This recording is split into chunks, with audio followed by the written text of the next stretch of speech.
99,9% des hommes tomberont amoureux si vous faites ça. Si vous faites quoi? Est-ce que vous connaissez les 3 hormones suivantes? Dopamine, adrénaline, ocytocine. 3 hormones du couple, de l'amour, de l'excitation sexuelle. Ces 3 hormones, je vais vous expliquer comment vous pouvez les faire sécréter chez votre homme et le faire tomber biologiquement amoureux de vous. Attention, c'est extrêmement puissant ce que je vais vous décrire ici. Faites-en bon usage. Je vous retrouve juste après l'intro. Je suis Fabrice Julien, coach et auteur expert en séduction depuis 2010 et auteur du guide « Le trouver, le rencontrer, le garder, séduire votre homme idéal en appréciant la quête ». Mais avant de commencer, je vous offre un guide gratuit sur la séduction ainsi qu'une série de conseils gratuits eux aussi par email. Pour les recevoir, si vous êtes intéressé, c'est très simple. Cliquez sur le premier lien dans la description de la vidéo. Si vous êtes motivé, vous le trouverez.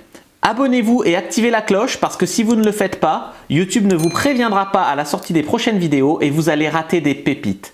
Mettez un like pour me faire savoir que vous pensez que cette vidéo est utile et pour que j'en fasse d'autres comme ça ou sur ce thème-là. Si vous pensez que ce contenu est utile, partagez-le en public ou en privé, je comprendrai. Vous pouvez aussi me laisser un commentaire, je les lis tous et j'y répondrai avec grand plaisir.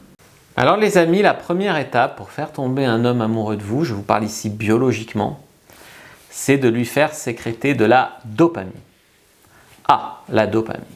Alors la dopamine, les amis, c'est quelque chose que vous allez pouvoir faire sécréter chez un homme, par exemple en faisant quelque chose de nouveau avec lui. Quelque chose en équipe et quelque chose de nouveau avec lui.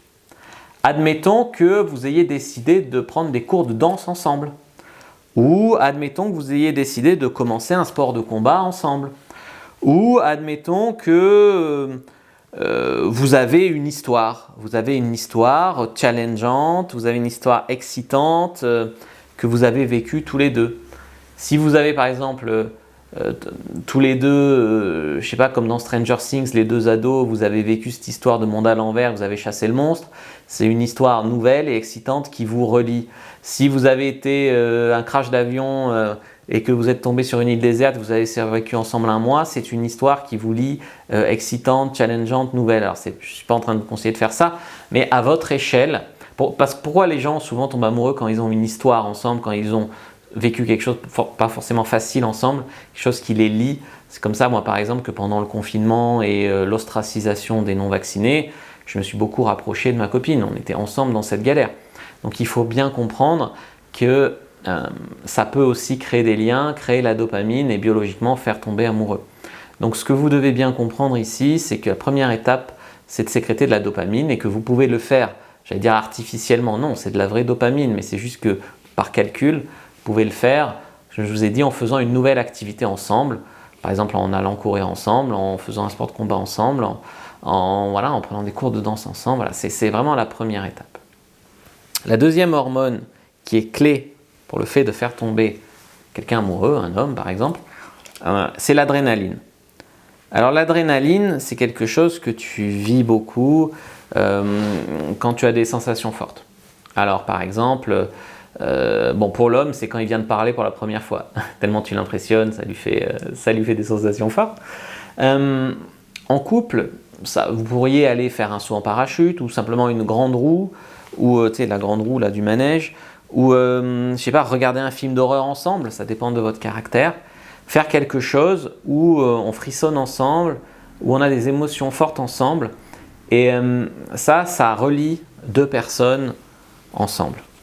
Alors, ensuite, ces deux hormones, vous pouvez également travailler avec… c'est des hormones qu'on retrouve également, hormones et neurotransmetteurs qu'on retrouve dans le chocolat, dans le cacao du chocolat. Donc si vous prenez du chocolat avec beaucoup de cacao par exemple, c'est des hormones qu'on retrouve qui doivent être sécrétées quand vous avez un eye contact long et intense avec quelqu'un.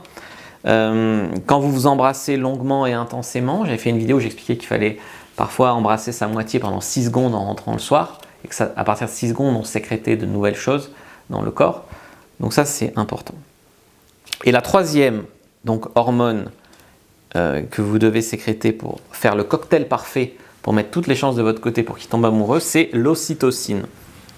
Alors l'ocytocine, c'est l'hormone qui est destinée dans la nature à faire rester le couple ensemble pendant au moins 3 ans, c'est-à-dire le temps moyen pour que l'enfant ait des chances de survie dans la nature.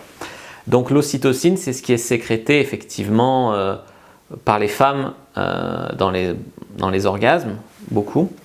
Mais ça peut être sécrété quand on se fait un massage. Par exemple, vous pouvez proposer à votre homme de vous faire un massage réciproque, par exemple, et ça va donc générer l'ocytocine. C'est aussi vachement sécrété pendant les préliminaires, parce que les corps sont l'un contre l'autre, il y a de la caresse, ça dure longtemps, il y a également beaucoup d'eye contact, on se regarde, on joue ensemble, on découvre le corps. Donc pour l'ocytocine, alors certains disent t'es un bonobo, parce que je parle de sexe et pas que d'amour, enfin bon, je suis pas forcément un bonobo, je suis plutôt un loup-garou, mais à part ça, ce que je voulais vous dire, c'est qu'il y a ces 3 hormones et il y en a une d'entre elles qui est sécrétée beaucoup par la fonction sexuelle, comme j'ai dit, massage, mais également préliminaire, orgasme. Et on ne peut pas faire semblant que le sexe n'a aucune importance dans la vie. Je sais bien que c'est tabou pour beaucoup de gens, qu'on préfère m'insulter que de voir la vérité en face, mais c'est la réalité. Et c'est ce cocktail de 3 hormones qui, chimiquement, on va dire, produirait l'amour. Voilà les amis, ce que j'avais envie de partager avec vous, de mes découvertes sur l'amour. Si cette vidéo vous a plu, n'hésitez pas à mettre un like, n'hésitez pas à commenter, n'hésitez pas à partager. Moi je vous dis à bientôt et que le Dieu de la séduction soit avec vous les amis.